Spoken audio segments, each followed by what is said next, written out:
IPL भन्दा बवाल भइरहेको एनपिएल हेर्न त रमाइलै भइरहेछ हैन। मोबाइलको डाटा खर्च गरी भए पनि हेर्न चाहिँ हेरिरहेको छु। तर आज आफ्नै टिम लुम्बिनीको गेम थियो, लुम्बिनीले विराटनगरसँग हारे पनि अब के गर्ने, मन त बुझाउनु पर्यो।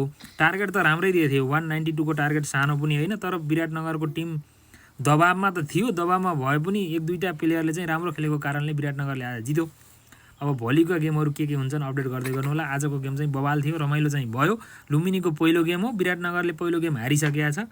तर विराटनगरको आज दोस्रो खेलको पहिलो जित चाहिँ हो। लुम्बिनीलाई पछारेर विराटनगरले 1 अङ्कसहित अगाडि बढेको छ। लुम्बिनी पहिलो गेममै हार्न पुगेको छ।